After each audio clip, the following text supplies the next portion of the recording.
கர்த்தருடைய பரிசுத்த நாமத்திற்கு மகிமை உண்டாவதாக. இந்த நாளிலும் கூட நாம் அப்போஸ்தலர் 10ஆம் அதிகாரத்தை தியானிக்க போகிறோம். நாம் ஜெபித்து தியானிப்போம். அன்புள்ள இயேசப்பா, இந்த நேரத்திற்காக உம்மை ஸ்தோத்திரிக்கிறோம், உம்மை துதிக்கிறோம். ஆண்டவரே, உம்முடைய பரிசுத்த ஆவியானவர் எங்களை சகல சத்தியத்திற்குள்ளும் நடத்தும்படியாய் ஒப்பு கொடுக்கிறோம். இயேசு கிறிஸ்துவின் நாமத்தில் ஜெபிக்கிறோம் நல்ல பிதாவே, ஆமேன். முதலாம் வசனம். இத்தாலியா பட்டாளம் எனப்பட்ட பட்டாளத்திலே 100க்கு அதிபதியாகிய கொர்நேலியு என்னும் பேர் கொண்ட ஒரு மனுஷன் செசரியா பட்டணத்திலே இருந்தான். அவன் தேவ பக்தியுள்ளவனும் தன் வீட்டார் அனைவரோடும் தேவனுக்கு பயந்தவனுமாயிருந்து ஜனங்களுக்கு மிகுந்த தர்மங்களை செய்து எப்பொழுதும் தேவனை நோக்கி ஜெபம் பண்ணி கொண்டிருந்தான். இங்க நம்ம கொர்நேலியு அப்படிங்கிற ஒரு மனிதனை குறித்து பார்க்கிறோம். அவர் ஒரு 100 இராணுவ வீரர்களுக்கு தலைவனாக இருந்தார். இத்தாலியா பட்டாளம் அப்படின்னு சொல்லப்படும் போது அந்த இராணுவ வீரர்கள் எல்லாருமே இத்தாலியர்கள். அப்போ இவருடைய பேர் கொர்நேலியு. இவர் எங்கே இருந்தார் அப்படின்னா செசரியா பட்டணம். அது இஸ்ரேல் நாட்டில் உள்ள ஒரு பட்டணம், கடலோரத்தில் இருக்கக்கூடிய ஒரு பட்டணம். அப்போ அவரை குறித்து சொல்லப்படுகிற சாட்சி என்ன அப்படின்னா, அவர் தெய்வ பக்தியுள்ளவனும் தன் வீட்டார் அனைவரோடும் தேவனுக்கு பயந்தவனுமாய் இருந்து, அப்போ முதலாவது அவர் ஒரு வெறுமனையா கர்த்தரை ஏற்றுக்கொண்டதோடு அவர் நிற்கவில்லை. அவர் ஒரு பக்தியுள்ள ஒரு மனிதனாக இருந்தார். தெய்வ பக்தியுள்ளவர் அப்படின்னு எழுதப்பட்டிருக்கிறது. அதுக்கப்புறம் அவர் மட்டும் இல்லாம தன் வீட்டார் அனைவரோடும் தேவனுக்கு பயந்தவனுமாய் இருந்து, ஹல்லேலூயா, ஒரு பெரிய பாக்கியம் அவருடைய வாழ்க்கையில. அவருடைய மனைவி, அவருடைய பிள்ளைகள், அவருடைய பெற்றோர், அவங்க வீட்டார் அனைவரும் தேவனுக்கு பயந்தவர்களாய் இருந்தார்கள் என்று எழுதப்பட்டிருக்கிறது. அப்புறம் ஜனங்களுக்கு மிகுந்த தர்மங்களை செய்து, அப்போ மிகுந்த தர்மங்கள், நம்ம துர்காலை குறித்து பார்த்தோம், அவங்களும் மிகுந்த நற்கிரியைகளை செய்தவங்களா இருந்தாங்கன்ட்டு. கொர்நேலியு குறித்து என்ன எழுதப்பட்டிருக்குன்னா, அவர் மிகுந்த தர்மங்கள், அப்போ ஏழை மக்களுக்கு, ஜனங்களுக்கு அவர் அளவோடு இல்லை, அதிகமாய் அவர்கிட்ட இருந்த அந்த செல்வத்திலிருந்து அவர் தர்மங்களை செய்கிற ஒரு தாராளமான ஒரு மனிதனாக இருந்தார். அடுத்ததாக அவரை குறித்து எழுதப்பட்டிருக்கிற ஒரு குணாதிசயம், எப்பொழுதும் தேவனை நோக்கி ஜெபம் பண்ணி கொண்டிருந்தான். எவ்வளோ ஒரு விசேஷமான ஒரு குணம்ல. அவர் 100க்கு அதிபதியாக இருந்த போதிலும் அவர் என்ன பண்ணாரா, எப்பொழுதும் ஜெபிக்கிற ஒரு மனுஷனா இருந்தார். அது நம் சாத்தியமாகுமா அப்படின்னு பார்க்கும் பொழுது தன் இருதயத்திலே தேவனை எப்பொழுதும் தேடுகிற ஒரு மனிதனாக இருந்தார். அடுத்ததாக பார்த்தோம் அப்படின்னா, பகலில் ஏறக்குறைய 9ஆம் மணி நேரத்திலே தேவனுடைய தூதன் தன்னிடத்தில் வரவும் கொர்நேலியுவே என்று அழைக்கவும் பிரத்யட்சமாய் தரிசனம் கண்டு அவனை உற்று பார்த்து பயந்து, ஆண்டவரே என்ன என்றான். அப்பொழுது அவன், உன் ஜெபங்களும் உன் தர்மங்களும் தேவனுக்கு நினைப்பூட்டுதலாக அவர் சந்நிதியில் வந்தெட்டிருக்கிறது. இங்க நம்ம பார்த்தோம் அப்படின்னா, மதியம் 3 மணிக்கு கொர்நேலியுக்கு ஒரு தரிசனம் உண்டாகிறது. அதுல ஒரு தெய்வ தூதன் ஒரு செய்தி சொல்றார். என்ன செய்தி சொல்றார் அப்படின்னா, இவருக்கு பயம் உண்டாயிடுச்சு பார்த்த உடனே. அப்போ ஆண்டவரே என்ன என்று கொர்நேலியு கேட்கும்போது அந்த தெய்வ தூதன் என்ன சொல்றார் அப்படின்னா, உன் ஜெபங்களும் உன் தர்மங்களும் தேவனுக்கு நினைப்பூட்டுதலாக அவர் சந்நிதியில் வந்தெட்டி இருக்கிறது. ஒரு நற்சாட்சி கொர்நேலியுவை குறித்து தெய்வ சமூகத்தில் இருந்து தெய்வ தூதன் சொல்றார். அப்போ அவருடைய ஜெபங்கள், இப்போ கர்த்தர் அவர் ஏறெடுத்த ஜெபங்களுக்கு செவி கொடுத்து கொண்டிருக்கிறார். அதே போல ஜெபங்கள் மட்டும் அல்ல, அவருடைய தர்மங்கள், அப்போ அவருடைய செயல்களையும் தேவன் கவனித்து கொண்டிருந்து அது அவருக்கு பிரியமாய் இருந்தது நிமித்தம் கர்த்தர் கொர்நெலியுவை நினைத்தருளினார். அப்போ இதில் நம்ம கற்றுக்கொள்ள வேண்டிய காரியம் என்ன அப்படின்னா, எப்போ இந்த கொர்நெலியு செய்த ஜெபங்களும் தர்மங்களும் தேவனுக்கு பிரியமாக இருந்துச்சு. அது நிமித்தம்தான் ஒரு நற்செய்தி தேவதூதன் மூலமாய் கொர்நெலியுக்கு வருது, நற்சாட்சியும் அது அவரை பற்றி. அப்போ நம்ம வாழ்க்கையில் ஒரு எப்போ நம்ம ஜெபம் கர்த்தருடைய பார்வையில் பிரியமாக இருக்கும், எப்போ நம்மளுடைய செயல்கள் தேவனுக்கு பிரியமாக இருக்கும் அப்படின்னு பார்க்கும் பொழுது, நாம் மனத்தாழ்மையோடு நம்முடைய மகிமைக்காக அல்ல, தேவனுடைய மகிமைக்காகவே ஒவ்வொரு காரியங்களையும் நாம் செய்யும் பொழுது, தேவ மகிமைக்காகவே நாம் அவரை தேடும் பொழுது, அவருடைய சித்தம் இன்னதென்று அறிய நம்ம தேடும் பொழுது அது தேவனுக்கு முன்பாக அது பிரியமாக இருக்கும். நம்ம கொஞ்சம் யோசித்து பார்த்தோன்னா, கொர்நெலியுவுக்கு எந்த ஒரு குறைவுமே கிடையாது. அவருடைய குடும்பம் வந்து நல்ல ஒரு குடும்பம், நல்ல ஒரு அரசாங்க வேலை, எல்லா விதத்திலையும் நல்ல ஒரு உயர்ந்த பதவி, ஆனால் நல்ல செல்வாக்கு. ஆனால் அப்படிப்பட்ட நிலைமையில் இருந்த கொர்நெலியு கர்த்தருக்கு முன்பாக தன்னை தாழ்த்தி ஜெபிக்கிற ஒரு மனிதனாக இருந்தார். எவ்வளோ பெரிய ஒரு காரியம்ல. அப்போ அவர் எப்படிப்பட்ட எதற்காக ஜெபித்திருப்பார்? அவருக்கு நிச்சயமாக நான் விசுவாசிக்கிறேன், அவருக்கு எந்த ஒரு உலக பிரகாரமான தேவையும் இருந்திருக்காது. நம்ம பின் வசனங்களை தியானிக்கும் போது நம்ம அறிந்து கொள்வோம், அவர் முழுக்க முழுக்க கர்த்தருக்குரிய காரியங்கள், கர்த்தருடைய ராஜ்யத்துக்குரிய காரியங்களை அறியும்படியாய், தேவனை அறிகிற அறிவிலே இன்னும் அவர் வளரும்படியாகவும் அதற்கேற்ற ஜெபங்களை தான் அவர் செய்து கொண்டிருந்தார். அது நிமித்தம்தான் அப்போஸ்தலனாகிய பேதுருவோடு தேவன் இடைப்பட்டு கொர்நெலியுடைய வீட்டுக்கு பேதுரு அப்போஸ்தலனை அனுப்பி வைக்கிறார் தேவன். அப்போ இதில் நாம் கற்றுக்கொள்ள வேண்டிய காரியம் என்னன்னா, நம்மளுடைய ஜெபங்கள் எப்படி இருக்கிறது? கர்த்தருக்கு பிரியமான ஜெபமாக இருக்க வேண்டுமானால் தேவனுடைய ராஜ்யத்துக்குரிய ஜெபங்களாக இருக்கணும். அதே போல் தேவனுடைய இருதயத்தின் பாரத்திற்கு ஏற்ற ஜெபங்களாய் நம்மளுடைய ஜெபங்கள் இருக்கும் பொழுது நிச்சயமாய் நம்மளுடைய ஜெபங்கள் தேவனுக்கு பிரியமுள்ளதாகவும் அவர் நினைத்தருளுகிற ஜெபங்களாகவும், இன்னும் நம்மளுடைய ஒவ்வொரு கிரியைகளும் கர்த்தருக்கு பிரியமுள்ளதாகவும் இருக்கும். அடுத்ததாக நம்ம பார்த்தோன்னா, இப்பொழுது நீ யோப்பா பட்டணத்துக்கு மனுஷரை அனுப்பி பேதுரு என்று மறுபேர் கொண்ட சீமோனை அழைப்பி, அவன் தோல் பதனிடுகிறவனாகிய சீமோன் என்னும் ஒருவனிடத்திலே தங்கியிருக்கிறான். அவனுடைய வீடு கடலோரத்தில் இருக்கிறது. நீ செய்ய வேண்டியதை அவன் உனக்கு சொல்லுவான் என்றான். அப்போ இங்கே அந்த தேவ தூதன் ஒரு செய்தியை சொல்றார் கொர்நெலியுட்ட, ஒரு நற்சாட்சி சொல்றார் அவரை பற்றி. அதே போல் அவர் என்ன செய்ய வேண்டும் என்கிறத அவர் சொல்றார். என்ன சொல்றாருன்னா, நீ யோப்பா பட்டணத்துக்கு நீ ஆட்களை அனுப்பு. அங்கே பேதுரு என்ற ஒரு மறுபேர் கொண்ட சீமோன் என்கிறவர் எங்கே இருக்கிறார்னா, தோல் பதனிடுகிறவனாகிய சீமோன் என்னும் ஒருவனிடத்தில் தங்கியிருக்கிறாரு. அவர் வீடு கடலோரத்தில் இருக்குது. நீ போய் ஆள் அனுப்பி என்ன பண்ணா, பேதுருவை நீ என்ன பண்ணு, கூட்டிட்டு வா.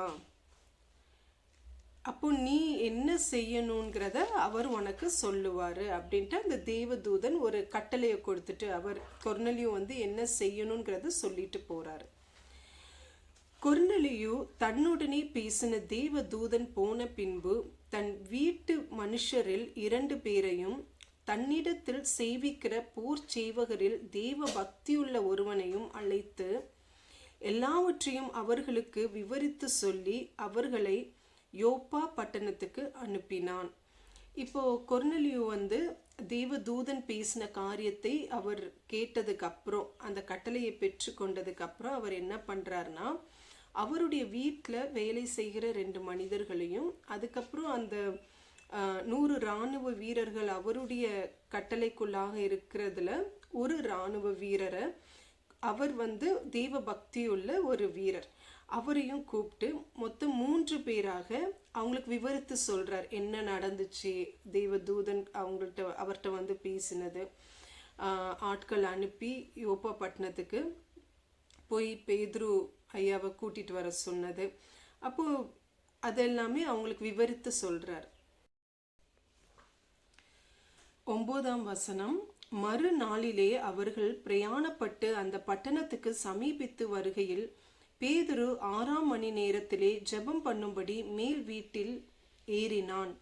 அவன் மிகுந்த பசி அடைந்து சாப்பிட மனதாயிருந்தான். அதற்கு அவர்கள் ஆயத்தம் பண்ணுகையில் அவன் ஞான திருஷ்டி அடைந்து வானம் திறந்திருக்கிறதாகவும் 4 முனைகளும் கட்டப்பட்ட பெரிய துப்பட்டியைப் போல ஒருவிதமான கூடு தன்னிடத்தில் இறங்கி தரையில் விடப்பட்டிருக்கிறதாகவும் அதிலே பூமியிலுள்ள சகல விதமான 4 கால் ஜீவன்களும் காட்டு மிருகங்களும் ஊரும் பிராணிகளும் ஆகாயத்து பறவைகளும் இருக்கிறதாகவும் கண்டான். அல்லாமலும் பேதுருவே எழுந்திரு, அடித்து புசி என்று அவனுக்கு சொல்லும் ஒரு சத்தம் உண்டாயிற்று. அதற்கு பேதுரு, அப்படி அல்ல ஆண்டவரே, தீட்டும் அசுத்தமுமாய் இருக்கிற யாதொன்றையும் நான் ஒரு காலும் புசித்ததில்லை என்றான். அப்பொழுது தேவன், சுத்தமாக்கினவைகளை நீ தீட்டாக எண்ணாதே என்று 2ஆம் தரமும் சத்தம் அவனுக்கு உண்டாயிற்று.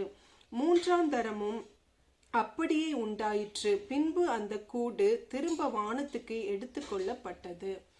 இங்க நம்ம இந்த வசனங்கள்ல என்ன பார்க்குறோம் அப்படின்னா, அடுத்த நாள் அந்த 3 பேரும் செசரியா பட்டணத்திலிருந்து யோப்பா பட்டணத்துக்கு வர்றாங்க, பிரயாணப்பட்டு வர்றாங்க. அந்த டைம்ல என்ன நடக்குது அப்படின்னா, பேதுரு வந்து மத்தியான வேளையில அவர் வந்து மதிய உணவு சாப்பிட்றதுக்கு முன்னாடியே அவர் என்ன பண்றார் அப்படின்னா, அவர் தங்கி இருந்த அந்த சீமோனுடைய வீட்டில் மேலே, அவங்க வீட்டுக்கு மேலே மாடியில் போய் அவர் வந்து ஜெபிக்கும்படியாய் போகிறார். அப்போ போகும்போது அவருக்கு வந்து பசி எடுக்கிற ஒரு சூழ்நிலை, அவங்க வந்து உணவு ஆயத்தப்படுத்திட்டு இருக்கிறாங்க. அந்த டைம்ல அவர் ஜெபிக்கும் போது அவருக்கு ஒரு தரிசனத்தை தேவன் கொடுக்கிறார். அப்போஸ்தலனாகிய பேதுருவுக்கு என்ன தரிசனம் உண்டாகுது அப்படின்னா, வானம் திறந்திருக்குது. அந்த வானத்துல இருந்து என்ன இறங்கி வருதுன்னா, ஒரு பெட்ஷீட் மாதிரி ஒரு பெரிய துணி இறங்கி வருது. 4 முனையிலையும் அது கட்டப்பட்டு அப்படி கீழே பூமியில இறக்கி விடப்படுது. அப்போ அதுல வந்து பூமியில உள்ள எல்லா விதமான 4 கால் மிருக ஜீவன்கள், அப்புறம் பறவைகள், ஊரும் பிராணிகள், எல்லா இதுவும் இருக்குது அதுல. அப்போ அவருக்கு வந்து ஒரு சத்தம் கேட்குது. என்ன சத்தம்னா, பேதுருவே எழுந்திரு, அடித்து புசி அப்படிங்கிற ஒரு சத்தம் உண்டாகுது. அப்போ அதுக்கு பேதுரு என்ன பதில் சொல்றாரு அப்படின்னா, அப்படி அல்ல ஆண்டவரே, தீட்டும் அசுத்தமுமாய் இருக்கிற யாதொன்றையும் நான் ஒரு காலும் புசித்ததில்லை அப்படின்னு இவர் பேதுரு பதில் சொல்றார். அப்போ அதுக்கு என்ன, அந்த சத்தத்துல என்ன ஆண்டவர் என்ன பேசுறார் அப்படின்னா, தேவன் சுத்தமாக்கினவைகளை நீ தீட்டாக எண்ணாதே என்று 2ஆம் தரமும் சத்தம் அவனுக்கு உண்டாயிற்று. அப்புறம் 3ஆம் தரமும் இதே காரியம், தேவன் சுத்தமாக்கினவைகளை நீ தீட்டாக எண்ணாதே அப்படிங்கிற ஒரு தரிசனம் பார்க்குறாரு. அதுக்கப்புறம் அந்த துணி வந்து அப்படியே மேலே எடுத்துக்கொள்ளப்படுது. இதுதான் தரிசனம். அப்புறம் என்ன நடக்குதுன்னு பார்ப்போம். அப்பொழுது பேதுரு தான் கண்ட தரிசனத்தை குறித்து தனக்குள்ளே சந்தேகப்படுகையில், இதோ கொர்நெலியுவினால் அனுப்பப்பட்ட மனுஷர்கள் சீமோனுடைய வீட்டை விசாரித்து கொண்டு வாசற்படியிலே வந்து நின்று, பேதுரு என்று மறுபேர் கொண்ட சீமோன் இங்கே தங்கியிருக்கிறாரா என்று கேட்டார்கள். பேதுரு அந்த தரிசனத்தை குறித்து சிந்தனை பண்ணி கொண்டிருக்கையில் ஆவியானவர், இதோ 3 மனுஷர் உன்னை தேடுகிறார்கள், நீ எழுந்து இறங்கி ஒன்றுக்கும் சந்தேகப்படாமல் அவர்களுடனே கூட போ, நானே அவர்களை அனுப்பினேன் என்று அவனுக்கு சொன்னார். இங்க அப்போ அந்த தரிசனத்தை பார்த்ததுக்கு அப்புறம் அவர் அதை குறித்து யோசிக்கிறார். அவருக்குள்ள ஒரு சந்தேகம் உண்டாகுது. என்ன அர்த்தம், இதுக்கான காரணம் என்ன, இந்த தரிசனம் ஏன் வெளிப்பட்டது அப்படிங்கிறத அவர் யோசிச்சுட்டு இருக்கிறார். அப்போ அதை பார்த்து தரிசனத்தை பார்த்து முடிக்கிறதுக்கும் அந்த அவர் இருந்த சீமோனுடைய வீட்டில் அந்த 3 பேரும் வந்து விசாரிக்கிறாங்க, பேதுருங்கிறவர் இங்கே இருக்கிறாரா அப்படிங்கிறத. அப்போ அவர் வந்து அதை சந்தேகப்பட்டு கொண்டிருந்தப்போ ஆவியானவர் அவர்கிட்ட பேதுருட்ட பேசுறார். என்ன பேசுறார் அப்படின்னா, 3 மனிதர்கள் உன்னை தேடுறாங்க, நீ எழுந்து இறங்கி ஒன்றுக்கும் சந்தேகப்படாமல். அப்போ அவர் வந்து சிந்தனையில தான் யோசிச்சார், சந்தேகப்பட்டார். அதையும் தேவன் காண்கிறவராக இருக்கிறார். நம்மளுடைய உணர்வுகளில் உண்டாகிற காரியங்களையும் அவர் பார்த்து நம்மோடு கூட இடைப்படுகிற தேவனாக இருக்கிறார். அப்போ ஆவியானவர் என்ன சொல்றார், நீ சந்தேகப்படாமல் நீ என்ன பண்ண, அவங்களோட போ, நானே அவர்களை அனுப்பினேன் என்று அவனுக்கு சொன்னார். அப்போ இங்க என்ன அப்படின்னா, அவங்க வந்து யூதர் அல்லாதவர்கள். அப்போ பேதுருக்குள்ளேயும் யூதர்களுக்குள்ளேயும் என்ன ஒரு காரியம் இருந்துச்சு அப்படின்னா, இயேசு கிறிஸ்துவும் பரிசுத்த ஆவியானவருடைய ஞானஸ்நானம், தண்ணீர் ஞானஸ்நானம், ரட்சிப்பு எல்லாமே யூதர்களுக்கும் மட்டும் உரியது அப்படிங்கிற எண்ணம் அவங்களுக்குள்ளே இருந்துச்சு. அப்போஸ்தலனாகிய பேதுருக்குள்ளும் இருந்துச்சு. அப்போ அந்த எண்ணத்தை தான் ஆண்டவர் அதை தடையை நீக்கும்படியாக தான் அந்த தரிசனத்தை கொடுத்து அவர் என்ன சொல்றாருன்னா, தேவன் சுத்தமாக்கினதையும் நீ தீட்டாக எண்ணாத அப்படிங்கிறத ஆண்டவர் பேசுறார் அவர்கிட்ட. அதனால நீ பயப்படாம போ அப்படின்னு சொல்றார். அப்பொழுது பேதுரு கொர்நேலியுவினால் தன்னிடத்தில் அனுப்பப்பட்ட மனுஷரிடத்திற்கு இறங்கி போய், இதோ நீங்கள் தேடுகிறவன் நான் தான், நீங்கள் வந்திருக்கிற காரியம் என்ன என்றான். அதற்கு அவர்கள், நீதிமானும் தேவனுக்கு பயப்படுகிறவரும் யூத ஜனங்கள் எல்லாராலும் நல்லவர் என்று சாட்சி பெற்றவருமாகிய கொர்நேலியு என்னும் 100க்கு அதிபதி உம்மை தம்முடைய வீட்டுக்கு அழைப்பித்து உம்மால் சொல்லப்படும் வார்த்தைகளை கேட்கும்படி பரிசுத்த தூதனாலே தேவயத்தனமாய் கட்டளை பெற்றார் என்றார்கள். அப்பொழுது பேதுரு அவர்களை உள்ளே அழைத்து அவர்களுக்கு உபசாரம் செய்து மறுநாளிலே அவர்களுடனே கூட புறப்பட்டான். யோப்பா பட்டணத்தாராகிய சகோதரரில் சிலரும் அவனுடனே கூட போனார்கள். மறுநாளிலே செசரியா பட்டணத்தில் பிரவேசித்தார்கள். கொர்நேலியுவின் உறவின் முறையாரையும் தன்னுடைய விசேஷித்த சிநேகிதரையும் கூட வரவழைத்து அவர்களுக்காக காத்திருந்தான். இந்த வசனங்கள்ல நம்ம கற்றுக்கொள்ளக்கூடிய காரியங்கள் என்ன அப்படின்னா, பேதுரு அவர் கீழ்ப்படுகிறார். அவருக்குள்ள அதாவது யூதர்களுக்கு மட்டும்தான் இருந்த காரியம், தேவன் தரிசனத்தை கொடுத்து அவருக்கு அந்த தடையை நீக்கின பொழுது அவர் வந்து ஆண்டவர்கிட்ட நான் போக மாட்டேன் அப்படின்னு எதுவும் சொல்லாமல் அவர் கீழ்ப்படுகிற ஒரு மனிதனாய் காணப்படுகிறார். கீழ்ப்படிஞ்சு அந்த 3 பேருடனும் கூட போறார். யோப்பா பட்டணத்துல இருந்து அவங்க செசரியா பட்டணத்துல கொர்நேலியு வீட்டுக்கு போறாங்க. அப்போ அவர் போய் சொல்றார், நான் தான் நீங்க தேடுற மனுஷன் சொல்லி அவர் என்ன பண்றாருன்னா, அன்னைக்கு இரவு வந்து அவங்க வந்து அந்த தோல் பதனிடுகிற சீமோன் வீட்லேயே அவங்க தங்க வச்சு அவங்கள கவனிச்சு அடுத்த நாள் தான் அவங்க என்ன பண்ணுறாங்கன்னா செசரியா பட்டணத்துக்கு கிளம்புறாங்க. அப்போது அதுக்கு முன்னாடி என்ன நடக்குது அப்படின்னா, அவங்க வந்து பேதுரு வந்து கேட்குறாரு, என்ன காரியமாக நீங்கள் வந்திருக்கீங்க. அப்போ அவங்க வந்து விவரித்து சொல்கிறாங்க. என்ன சொல்கிறாங்கன்னா, கொர்நேலியு குறித்து சாட்சி சொல்கிறாங்க. நீதிமானும் தேவனுக்கு பயப்படுகிறவரும் யூத ஜனங்கள் எல்லாராலும் நல்லவர் என்று சாட்சி பெற்றவருமாகிய கொர்நேலியு. ஏன் அதை சொன்னாங்க அப்படின்னா, இவங்க எல்லாருமே கொர்நேலியு அவர் கூட இருந்தவங்க எல்லாருமே யூதர் அல்லாதவர்கள். அப்போது கொர்நேலியுவை குறித்து யூதர்களுக்கு ஒரு நல்ல சாட்சி உண்டு, நல்ல அபிப்பிராயம் உண்டு அப்படிங்கிறத குறித்து அவங்க, ஏன்னா பேதுரு வந்து அவங்கள ஏற்றுக்கொள்ளணும் அப்படிங்கிற ஒரு இதுக்காக அவங்க பேசுகிறாங்க. அவர் அதை ஏற்றுக்கொண்டு என்ன பண்ணுறாங்க அப்படின்னா, அன்னைக்கு ராத்திரி அங்கே தங்கி இன்னும் கொர்நலியுக்கு வந்து தேவன் கொடுத்த தரிசனத்தையும் தேவ தூதன் அவருக்கு கொடுத்த கட்டளையும் அது எல்லாமே விவரமா பேதுருட்ட சொல்றாங்க. அதெல்லாம் கேட்டுட்டு அவங்க அங்கே தங்கிட்டு அடுத்த நாள் கிளம்பி கொர்நலியு வீட்டுக்கு போறாங்க. போகும்போது அங்க என்ன நடக்குது அப்படின்னா, கொர்நலியு வந்து ஒரு சுயநலமற்ற ஒரு மனிதனாக இருந்தார். ஏன்னா அவரும் அவருடைய குடும்பமும் நன்றாக இருந்தால் போதும் அப்படிங்கிற ஒரு இருதயத்தோடு இல்லாமல் ஒரு பெரிய இருதயம் கொண்டிருந்த ஒரு மனிதனாக இருந்தார்.